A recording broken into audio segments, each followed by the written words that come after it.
This one is called Ada Twist, Scientist.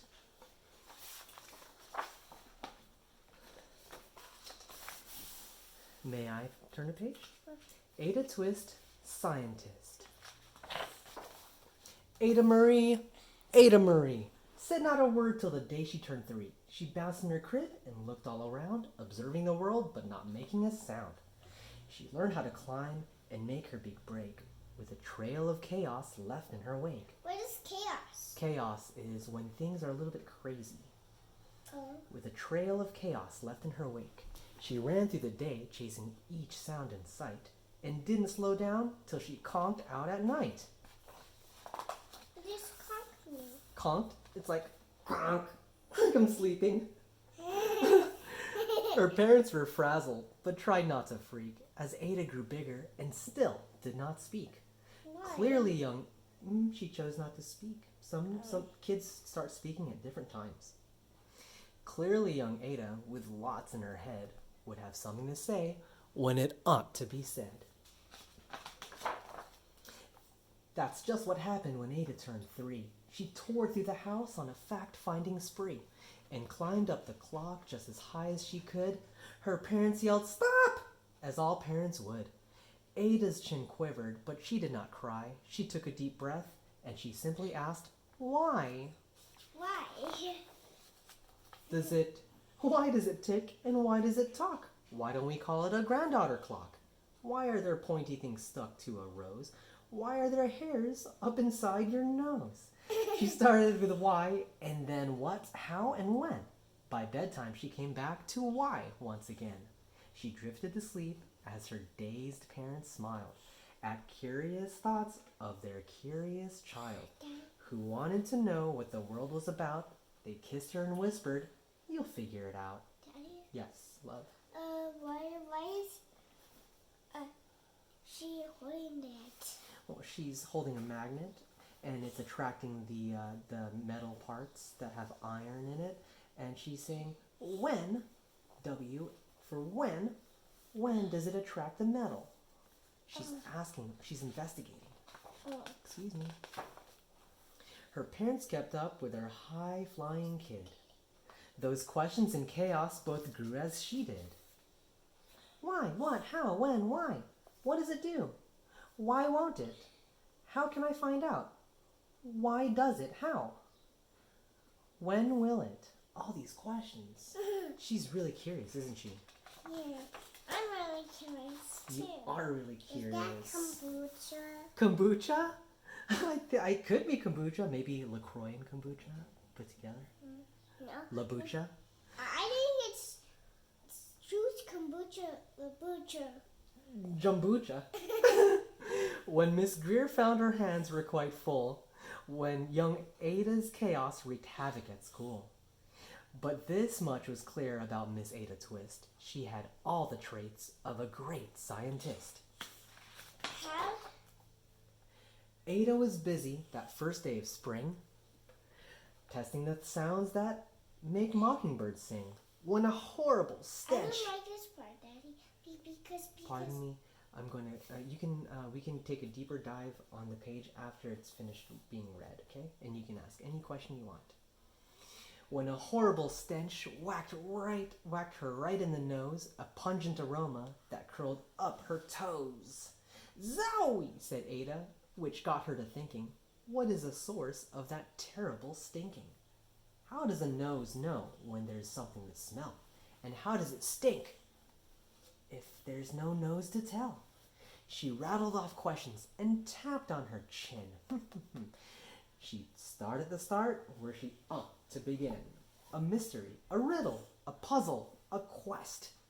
This was the moment that Ada loved best. The question.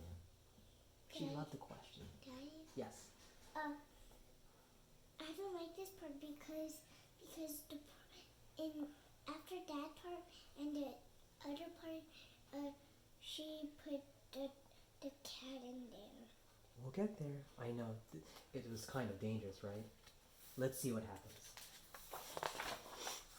Ada did research to learn all she could of smelling and smells, both the stinky and good.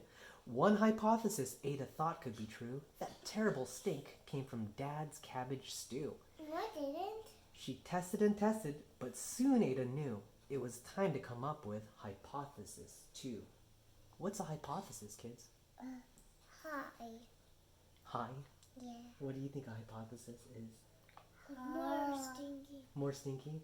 Hypothesis is when you ask a question and you say, what?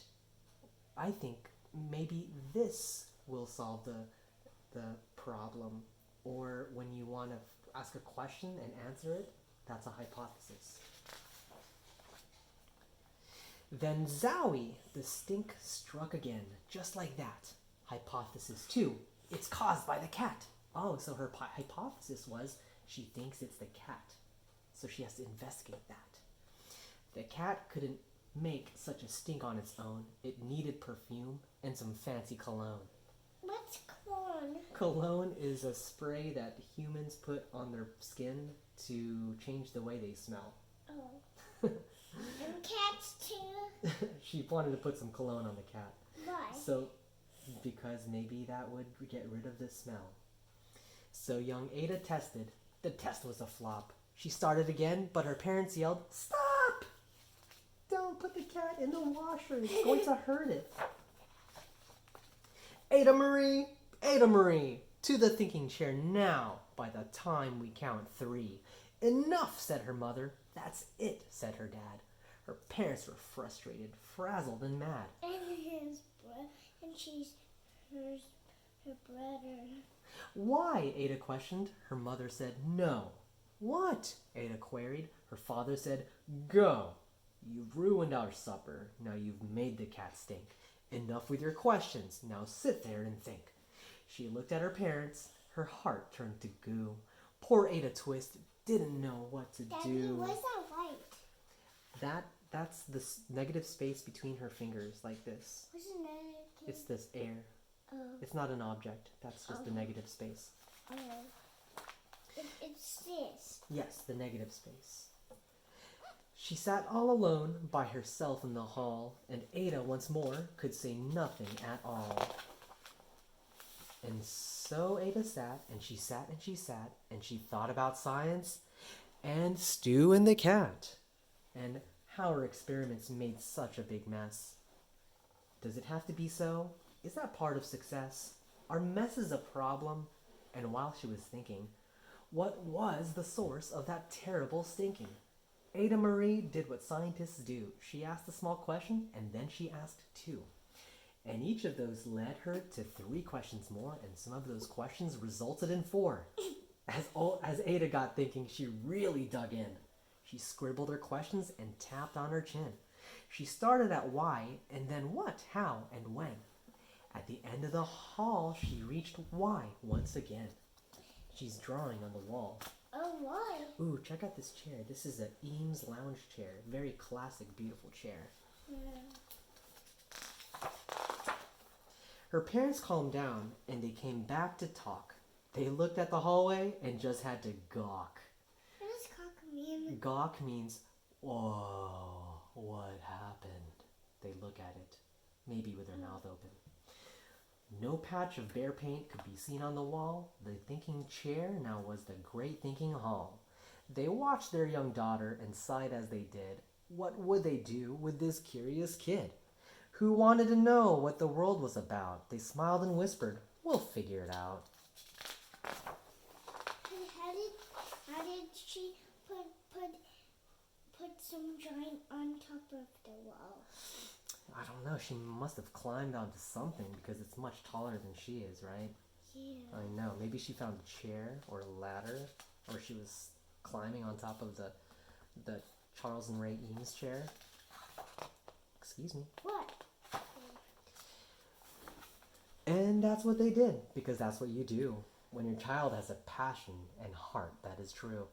They remade their world. Now they're all in the act of helping young Ada sort fiction from fact. She asks lots of questions. How could she resist? It's all in the heart of a young scientist. Check that out. They got her a big roll of paper and a ladder. You already said it's the first time. I know. The graph paper, you see the lines? Why you say that the first time? I'm just describing it again. Why? Just so that there's no questions. No. As for that smell, what can Ada Twist do but learn all she can with her friends in grade 2? Will they discover the stink that curls toes? Look. Well, that is the question, and someday, who knows? Hey, it's Rosie Revere, engineer. And is that Iggy Peck, architect? Yeah. Oh, we'll read those too, okay? The End. end.